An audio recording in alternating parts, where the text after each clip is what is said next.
Hello मेरे प्यारे प्यारे बच्चों, कैसे हैं आप। आज हम कक्षा 5 विषय हिंदी अध्याय 5 जहाँ चाहा वहाँ रहा। तो इस पाठ के हम सभी प्रश्न उत्तर देखते हैं। पाठ्य पुस्तक से जहाँ चाहा वहाँ रहा। प्रश्न 1, इला या इला जैसी कोई लड़की यदि तुम्हारी कक्षा में दाखिला लेती तो तुम्हारे मन में कौन कौन से प्रश्न उठते। तो इला के हाथ उठते नहीं थे और काम नहीं कर पाते थे, इसीलिए यदि इला या फिर इला के जैसी कोई लड़की मेरी कक्षा में दाखिला लेती तो मेरे मन में निम्न प्रकार के प्रश्न उठते, जैसे कि वह कपड़े कैसे पहनती होगी, क्योंकि उसके हाथ ही नहीं उठते थे तो वो कैसे कपड़े पहनती होगी।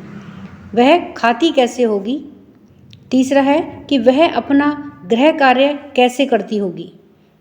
चौथा है कि वह अपने बाल कैसे संवारती होगी।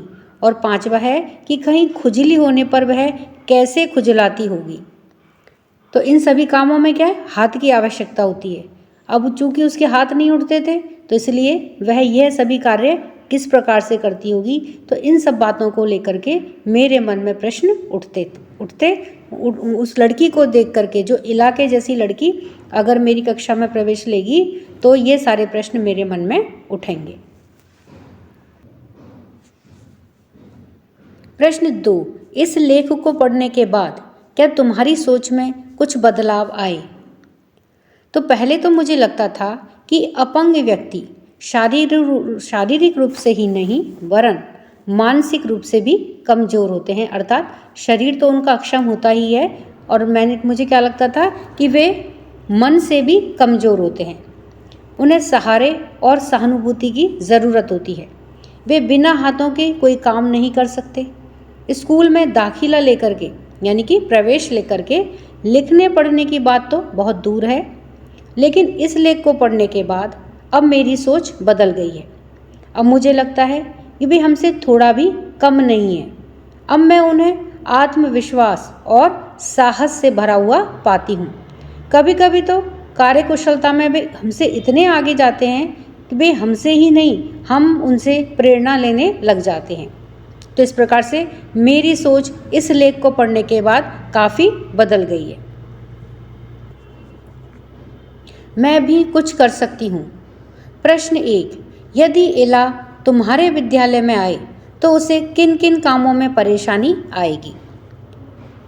तो उसे अपना स्कूल बैग को ढोने में यानी कि घर से स्कूल तक लेकर के जाने में परेशानी आएगी, लिखने में, बेंच अगर सीधी नहीं है तो उसे सीधा करने में, अपनी कक्षा के साथियों के साथ में झूला, नल से पानी पीना आदि में और खेलने में भी उसे परेशानी आएगी। प्रश्न 2 है कि उसे यह परेशानी ना हो, इसके लिए अपने विद्यालय में क्या तुम कुछ बदलाव सुझा सकती हो। तो उसके लिए एक लिखने वाले की व्यवस्था की जाए या फिर उससे सब कुछ मौखिक ही पूछा जाए, उसको पढ़ाया जाए। प्यारी इला के बारे में पढ़ करके जैसे भाव तुम्हारे मन में उठ रहे हैं उन्हें इला को चिट्ठी लिख करके बताओ। और चिट्ठी की रूपरेखा नीचे दी गई है। तो देखिए, जैसे हम किसी को चिट्ठी लिखते हैं उसी प्रकार से हमें ये चिट्ठी लिखनी है। तो सबसे पहले जो चिट्ठी लिख रहा है उसका एड्रेस है कि ब्रिज कॉलोनी, वृंदावन, मथुरा। दिनांक, जिस दिनांक को ये चिट्ठी लिखी गई है 4 फरवरी 2025। तो सबसे पहले क्या लिखेंगे, क्योंकि इला को चिट्ठी लिखी जा रही है तो क्या लिखेंगे, उसका नाम लिखेंगे। तो प्रिय इला, पहली बार मैंने जब तुम्हें देखा तो मुझे लगा कि तुम अपने सारे काम किसी दूसरे से करवाती होंगी, लेकिन अब तो मुझे तुम पर गर्व होता है। तुम आत्मविश्वास से भरी हो। तुम अपनी अपंगता को अपनी दृढ़ इच्छा शक्ति पर कभी हावी नहीं होने देती। यह वाकई बेमिसाल है। कशीदाकारी जैसी मुश्किल कला जिसे हम हाथ हो करके भी नहीं कर पाते हैं,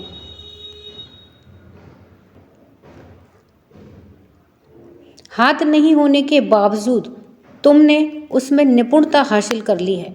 तुम मेरे लिए ही नहीं, सबके लिए प्रेरणा की स्रोत हो। भगवान तुम्हारे आत्मविश्वास और दृढ़ इच्छा शक्ति को बनाए रखे और तुम सफलता पर सफलता हासिल करती जाओ। इन्हीं को शुभकामनाओं के साथ में तुम्हारी या तुम्हारा अरविंद या सुहानी, जो भी नाम से आप चिट्ठी लिख रहे हो उसका नाम यहाँ पर आएगा। तो इस तरह से इला के बारे में हम लिख सकते हैं। सवाल हमारे, जवाब तुम्हारे। प्रश्न 1, इला को लेकर के स्कूल वाले चिंतित क्यों थे? उनका चिंता करना सही था या नहीं?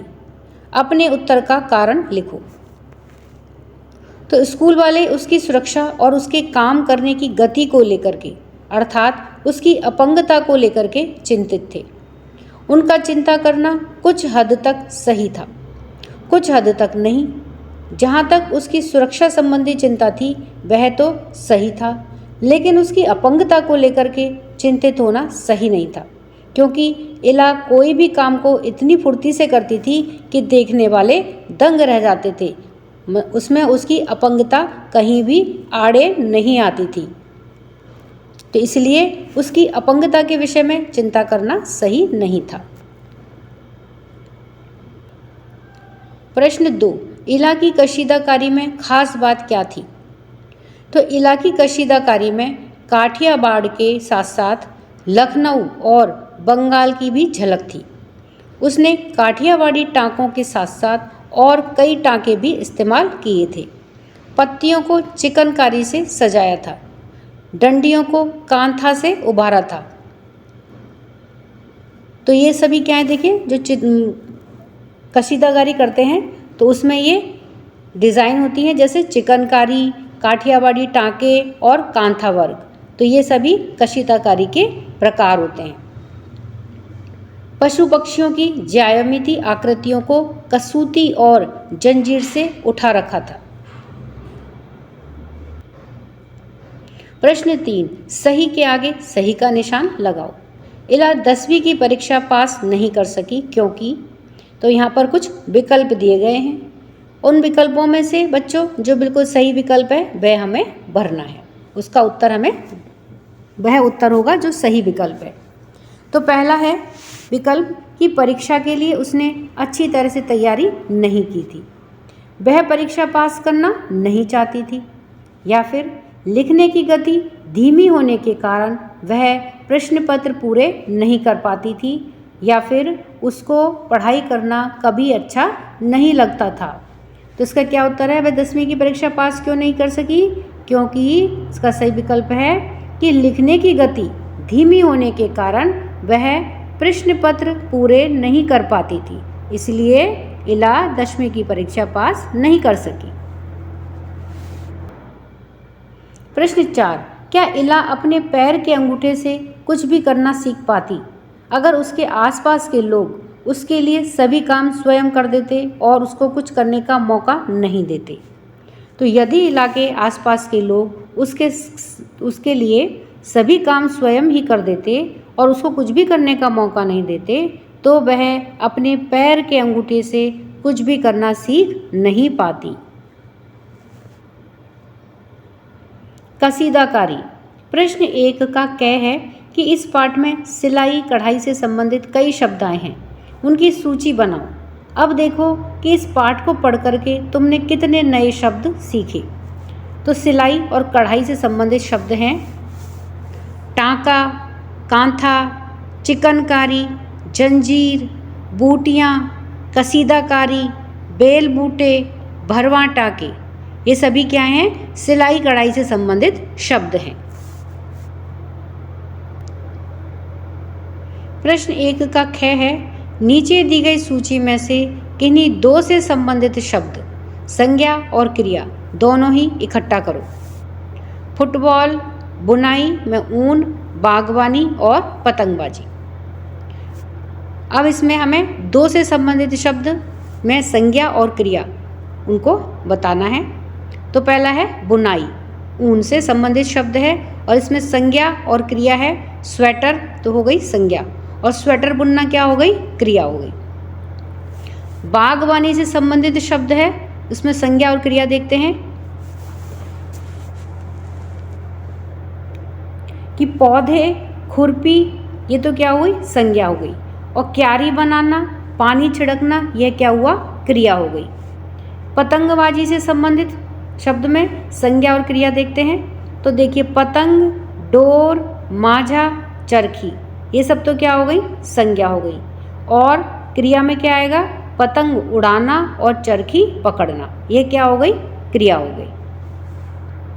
प्रश्न 2, एक सादा रुमाल लो या फिर कपड़ा काट करके बनाओ, उस पर नीचे दिए गए टाँकों में से किसी एक टाँके का इस्तेमाल करते हुए बड़ों की मदद से कढ़ाई करो। तो यहाँ पर देखिए बच्चों, एक जंजीर का जो टाँका दे रखा है वह बताया गया है और दूसरी तरफ मछली टाँका यह बताया गया है। तो आप एक रुमाल पर या कपड़े पर, आप अपने शिक्षक या आप अपने घर में आपकी मम्मी या कोई आपकी बड़ी बहन है तो उसकी मदद से आप यह कढ़ाई कर सकते हो या इन टाँकों का इस्तेमाल कर सकते हो। इसी प्रकार से ये भरवां टाँका और उल्टी बखिया, ये दोनों भी आप रुमाल पर या किसी कपड़े पर अपने बड़ों की सहायता से या अपने शिक्षक की सहायता से आप बना सकते हो। खुला हुआ जंजीर टाँका, यह क्या है, जंजीर टाँके का चित्र है जिसे आपको अपने रुमाल पर या किसी कपड़े पर बनाना है और इस काम को कक्षा के लड़के और लड़कियां सभी को करना है। तो चित्र में जो टाँके दिए गए हैं उसमें से किसी एक टाँके का इस्तेमाल करके बड़ों की मदद लेकर के आप मफलर, स्वेटर, चादर की कढ़ाई और बुनाई, या फिर घर में अगर आपकी मम्मी या आपकी बड़ी बहन कोई कढ़ाई या बुनाई कर रही है तो आप उनकी मदद भी कर सकते हैं। तो इस तरह से बच्चों हमने इस पाठ से संबंधित सभी प्रश्नोत्तरों को देखा है। वीडियो पसंद आने पर वीडियो को लाइक करें, शेयर करें। चैनल पर नए हैं तो सब्सक्राइब करना ना भूलें। मिलते हैं नए वीडियो में। इसी के साथ धन्यवाद।